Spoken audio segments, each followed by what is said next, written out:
Selamat berjumpa kembali dalam pembahasan kita, di mana untuk kesempatan yang baik ini, topik yang akan kita angkat yaitu tentang orientasi pasar.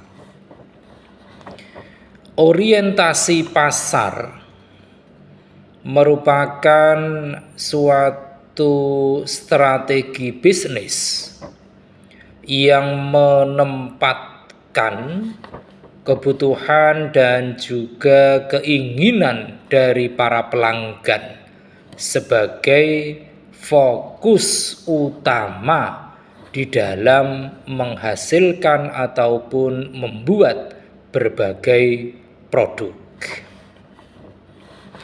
Nah, kalau kita berbicara tentang orientasi pasar ini, maka di sana ada yang disebut dengan cara kerja dari orientasi pasar ini. Cara kerja yang ada di dalam orientasi pasar, yang pertama yaitu survei pasar. Yang berkaitan dengan survei pasar ini yaitu bahwa perusahaan melakukan suatu kegiatan ataupun aktivitas berupa survei untuk memahami berbagai kebutuhan dan juga preferensi pelanggan terhadap produk-produk yang ditawarkan. Kemudian yang kedua, yang berkenaan dengan analisis data. Data yang berasal dari survei pasar itu dianalisis untuk menentukan kebutuhan dan juga preferensi pelanggan. Di samping itu juga untuk menilai tren yang sedang terjadi di pasar yang berkembang pada saat ini. Kemudian berikutnya adalah yang menyangkut tentang penyesuaian strategi. Penyesuaian strategi ini dilakukan dengan mengacu pada hasil analisis strategi bisnis maupun produk-produk yang dihasilkan oleh perusahaan dalam rangka memenuhi kebutuhan dan juga preferensi pelanggan. Kemudian yang keempat yaitu dalam aspek pemasaran. Kalau kita menelaah tentang pemasaran, maka perusahaan melakukan suatu aktivitas pemasaran, utamanya adalah untuk mempromosikan produk-produknya dan juga memastikan bahwa semuanya telah sesuai dengan preferensi maupun kebutuhan pelanggan. Dan yang kelima yaitu yang menyangkut tentang evaluasi. Dalam hal ini, perusahaan melakukan evaluasi atas berbagai strategi maupun atas berbagai produk-produk yang dihasilkannya guna memastikan bahwa kesemuanya telah memenuhi kebutuhan dan juga preferensi pelanggan. Itu tadi semuanya merupakan cara kerja dari orientasi pasar. Nah, manakala suatu perusahaan itu memiliki orientasi pasar ini, maka tentunya ada beberapa keuntungan yang bisa dirasakan oleh perusahaan tersebut. Keuntungan-keuntungan tersebut diantaranya yang pertama adalah yang menyangkut tentang kepuasan pelanggan. Kepuasan pelanggan ini merupakan suatu tujuan utama dari diterapkannya orientasi pasar ini. Dengan menciptakan kepuasan tersendiri bagi pelanggan, maka dengan sendirinya perusahaan akan dapat mempertahankan, bahkan memperkuat basis pelanggannya. Kemudian keuntungan yang kedua yaitu yang menyangkut tentang ide yang lebih banyak. Dengan adanya riset pasar dan juga memahami berbagai kebutuhan pelanggan, maka dalam hal ini perusahaan akan dapat memperoleh wawasan tentang bagaimana produk-produk yang dihasilkannya dapat ditingkatkan ataupun dikembangkan. Ini tentunya akan sangat-sangat membantu perusahaan dalam rangka menemukan berbagai ide-ide baru yang sifatnya inovatif untuk meningkatkan maupun mengembangkan produk-produk yang dihasilkan. Kemudian yang ketiga, yaitu dengan orientasi pasar ini maka akan dapat meningkatkan customer retention. Kalau kita berbicara tentang customer retention ini, maka ini merupakan sesuatu dari kemampuan perusahaan untuk mempertahankan pelanggannya sekaligus membuat mereka bersedia untuk terus melakukan transaksi dengan perusahaan kita. Dengan orientasi pasar pula, maka perusahaan akan dapat memastikan bahwa produk-produk yang dihasilkan oleh perusahaan kita telah sesuai dengan ekspektasi para pelanggan. Kemudian yang keempat yaitu yang berkaitan dengan loyalitas pelanggan. Orientasi pasar ini tentunya sangat berdampak pada loyalitas pelanggan.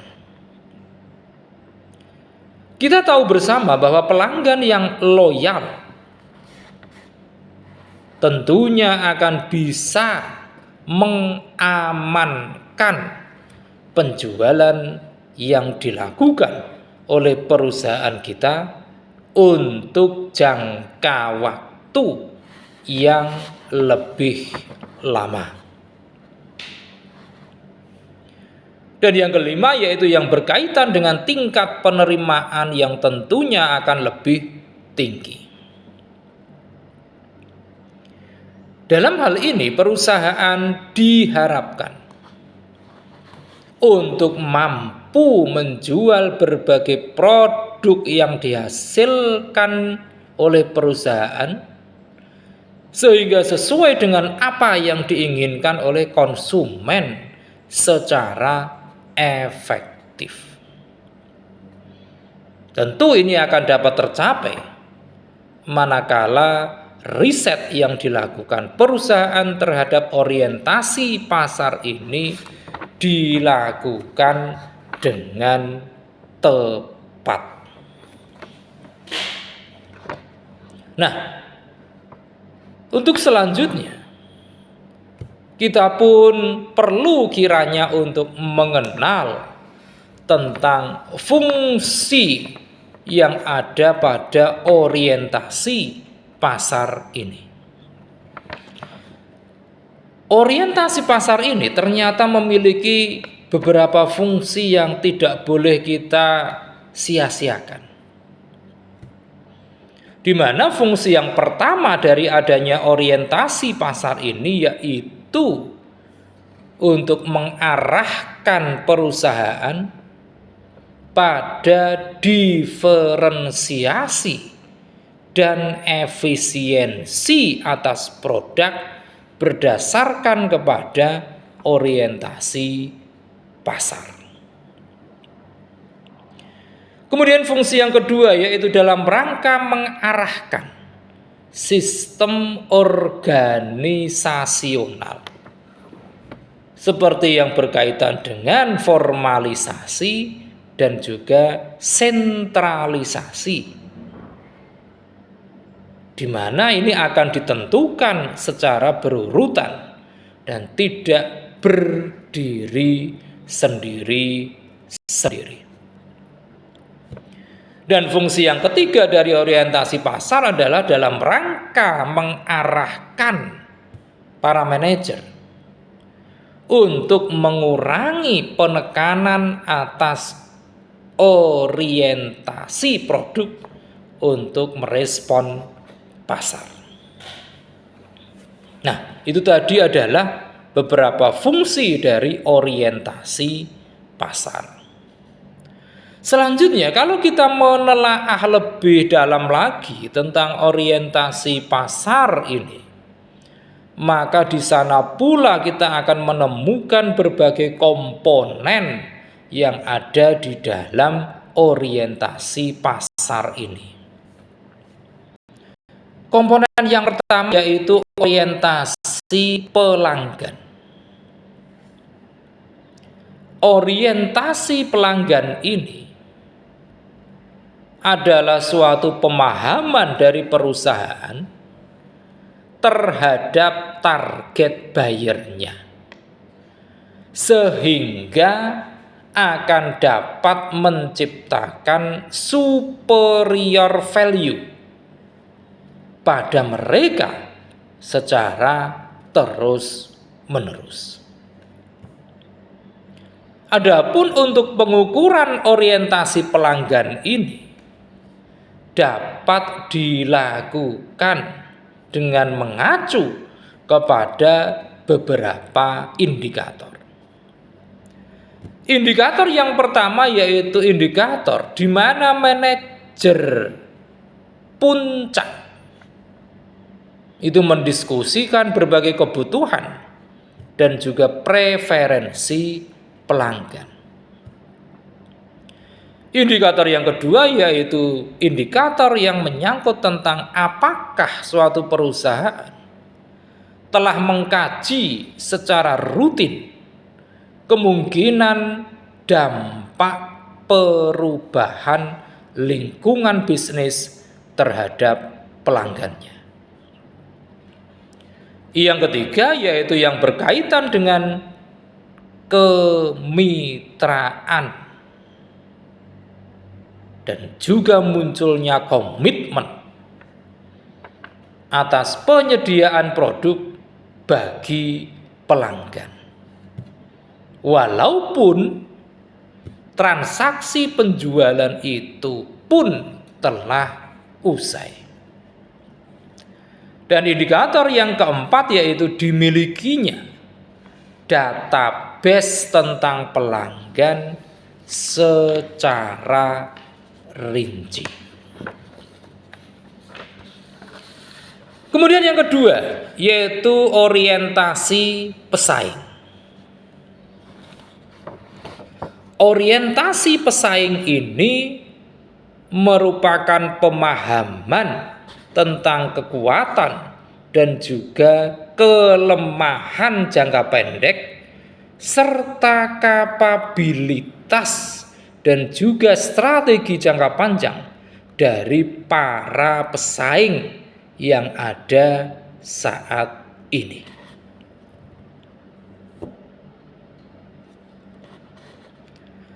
Untuk pengukuran orientasi pesaing ini dapat dilihat dari berbagai indikator.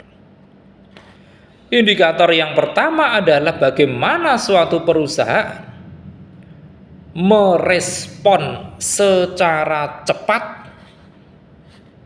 atas tindakan-tindakan yang dilakukan oleh para pesaing, utamanya yang berkenaan dengan strategi penetapan harga produk-produk mereka. Kemudian indikator yang kedua adalah apakah suatu perusahaan telah melakukan suatu pemantauan atas aktivitas pesaing secara rutin.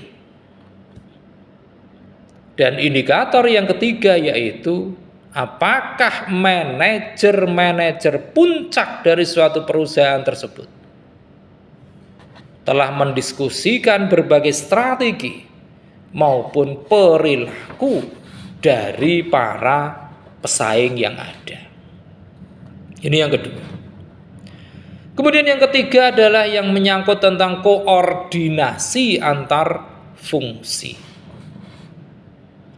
Koordinasi antar fungsi ini merupakan suatu refleksi atas pendayagunaan secara terkoordinasi dari seluruh sumber daya yang dimiliki oleh perusahaan dalam rangka menciptakan superior customer value bagi pembeli sasaran.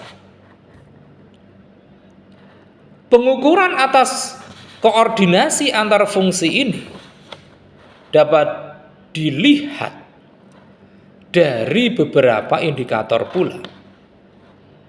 Di mana indikator yang pertama adalah yang berkaitan dengan aktivitas berbagai departemen berbeda yang telah dikoordinasikan dengan baik. Kemudian indikator yang kedua adalah apakah di dalam suatu perusahaan telah ada berbagai pertemuan antar departemen setidaknya untuk kurun waktu tertentu secara gradual dalam rangka mendiskusikan tren maupun perkembangan pasar.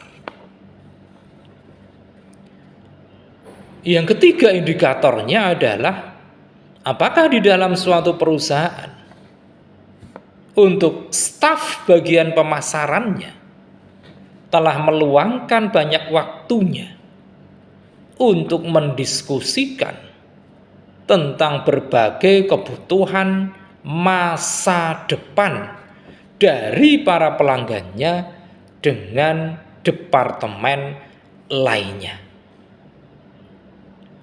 Dan indikator yang keempat yaitu yang berkaitan dengan data kepuasan pelanggan. Apakah telah disebarluaskan kepada semua departemen secara rutin ataukah tidak? Nah, dengan adanya koordinasi antar fungsi ini, maka tentunya yang diharapkan adalah terjadinya sinergitas antar departemen, untuk mendukung berbagai upaya yang telah dilakukan oleh perusahaan dalam rangka merengkuh tujuan ataupun visi perusahaan. Demikian pembahasan yang teramat singkat kita kali ini tentang orientasi pasar ini. Mudah-mudahan membawa manfaat bagi kita semua. Kita akan meneruskannya dengan membahas berbagai topik di sesi-sesi kita selanjutnya. Terima kasih atas perhatian Anda semua. Jangan lupa setelah menyaksikan tayangan ini, silakan klik di layar Anda untuk like, komen, kemudian share, dan jangan lupa subscribe.